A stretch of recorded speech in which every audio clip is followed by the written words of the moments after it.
আসসালামু আলাইকুম প্রিয় শিক্ষার্থী, আশা করছি তোমরা সবাই ভালো আছো। তোমরা যে যেখান থেকে আজকের এই গুরুত্বপূর্ণ ভিডিওটি দেখছো সবাইকে স্বাগত জানাচ্ছি। তোমাদের সাথে শেয়ার করছি তোমাদের অর্ধবার্ষিক পরীক্ষার প্রশ্নপত্র। আজকের এই ভিডিওতে সপ্তম শ্রেণীর শিক্ষার্থীরা তোমাদের জন্য শেয়ার করছি শিল্প ও সংস্কৃতি। তোমরা স্ক্রিনে দেখতে পাচ্ছ ষান্মাসিক সামষ্টিক মূল্যায়ন 2024। এখানে বলছে বিদ্যালয়ে মহান স্বাধীনতা ও জাতীয় দিবস উপলক্ষে অনুষ্ঠান আয়োজিত হবে।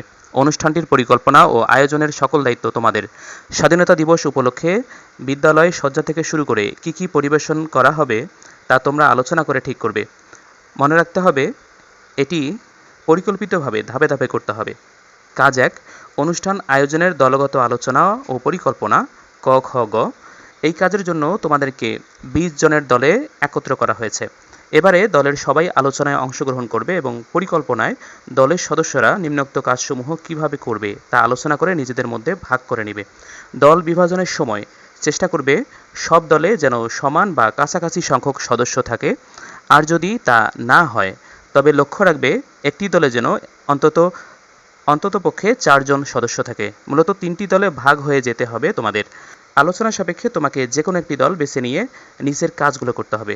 দলগুলো হবে নিম্নরূপ: ক দল অনুষ্ঠান আয়োজক দল, খ দল অনুষ্ঠানের সাজসজ্জা দল, গ দল হচ্ছে পরিবেশনা দল।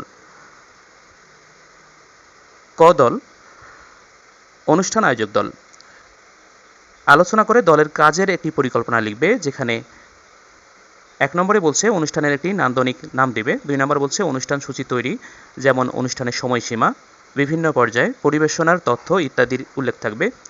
3 নম্বর বলছে অনুষ্ঠানে আগত অতিথিবৃন্দের তালিকা তৈরি। 4 নম্বরে বলছে অতিথিদের জন্য একটি আমন্ত্রণ পত্র আঁকা ও লেখা। 5 নম্বরে বলছে অনুষ্ঠানটি পরিবেশনা করতে প্রয়োজনীয় উপকরণের তালিকা তৈরি। অর্থাৎ অনুষ্ঠান আয়োজনের পরিকল্পনা মূল্যায়ন খাতায় লিখবে এবং তার মধ্যে কোন কাজটি তোমার অংশ হবে তা উল্লেখ করবে। অথবা খ নম্বর দল অনুষ্ঠানের সাজসজ্জা দল দলের কাজের একটি পরিকল্পনা লিখবে, যেখানে নিচের কাজগুলো থাকবে এবং তার মধ্যে কোন কাজটি তোমার অংশ হবে তা উল্লেখ করবে। 1. আলপনা আঁকা। মহান স্বাধীনতা ও জাতীয় দিবস উপলক্ষে আয়োজিত অনুষ্ঠানে আমরা বিদ্যালয় প্রাঙ্গণে আলপনা সুন্দর করে তুলতে পারি। অনুষ্ঠান আয়োজনকে কেন্দ্র করে শিক্ষার্থীদের নিজের পছন্দ মতো ডিজাইনে আলপনা আঁকতে হবে।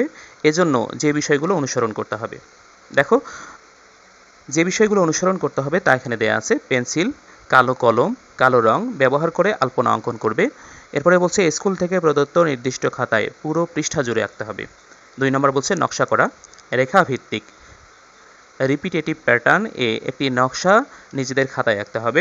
মনে রাখতে হবে নকশাটি 5 ইঞ্চি 5 ইঞ্চি বা 6 ইঞ্চি 6 ইঞ্চি বক্সে করতে হবে। 3 নম্বর বলছে পরিবেশন, যেখানে নাচ, গান, অভিনয়, আবৃত্তি ইত্যাদি থাকবে। এসব করার জন্য প্রয়োজনীয় সাজসজ্জা, পোশাক, প্রপোজ এর তালিকা তৈরি যদি প্রয়োজন হয়। এরপরে গ পরিবেশনা দল দলের কাজের একটি পরিকল্পনা লিখবে এবং তার মধ্যে কোন কাজটি তোমার অংশ হবে তা উল্লেখ করবে। অর্থাৎ দেখো এখানে 1 নম্বরে বলছে নাচ, গান, অভিনয়, আবৃত্তি নির্বাচন করা। 2 নম্বর বলছে পরিবেশনা, যেমন নাচ, গান, অভিনয়, আবৃত্তি। এসব করার জন্য প্রয়োজনীয় সাজসজ্জা, পোশাক, প্রপোজ এর তালিকা প্রস্তুতকরণ। 3 নম্বর বলছে অনুষ্ঠান পরিচালনার জন্য পরিবেশনার একটি সূচি প্রস্তুতকরণ।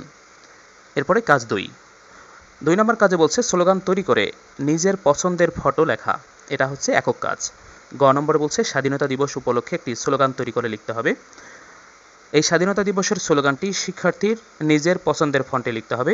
ইচ্ছা করলে বইয়ের প্রদত্ত কোনো ফন্ট থেকে দেখেও লিখতে পারো। এরপরে বলছে প্রদত্ত খাতায় 2 পৃষ্ঠা জুড়ে মাপ মতো লিখতে হবে। কাজ 3 দলভিত্তিক পরিকল্পনার উপস্থাপনা বা পরিবেশনা। প্রত্যেক দলের কাজ মিলিয়ে পরিকল্পনার ভিত্তিতে শিক্ষক বা প্রত্যবেক্ষকের কাছে তোমাদের অনুষ্ঠানটি পরিবেশনা করবে। 4 নম্বর কাজ মতামত প্রদান। এটা হচ্ছে একক কাজ। বলছে যে নিচের ছক খাতায় এঁকে অনুষ্ঠান পরিবেশনা ও উপস্থাপনা সম্পর্কে মতামত লিখবে। যে দলের উপস্থাপনের উপর মতামত প্রদান করছি সে দলের নাম নিচে লিখব, দলের নাম। এখানে দলের নাম লিখতে হবে। এরপরে তোমরা একটা ছক দেখতে পাচ্ছ, একদিকে আছে পরিবেশনার সবল দিক, আরেক দিকে আছে পরিবেশনার দুর্বল দিক বা উল্লেখযোগ্য দিক। প্রিয় শিক্ষার্থী, তোমাকে আন্তরিক ধন্যবাদ। প্রিয় শিক্ষার্থী, আজকের এই গুরুত্বপূর্ণ ভিডিওটি এ পর্যন্তই। প্রিয় শিক্ষার্থী, আশা করছি তোমাদের আগামীকালের পরীক্ষাটি ভালো হবে এবং তোমাদের পরবর্তী পরীক্ষার প্রশ্নগুলো পেতে চ্যানেলটি সাবস্ক্রাইব করো এবং পাশে থাকা বেল আইকনটি অন করে দাও, যাতে পরবর্তী ভিডিও আপলোড করার সাথে সাথে তার নোটিফিকেশন তুমি পেয়ে যাও। তোমরা সবাই ভালো থাকবে, সুস্থ থাকবে। দেখা হবে পরবর্তী ভিডিওতে। আল্লাহ হাফেজ।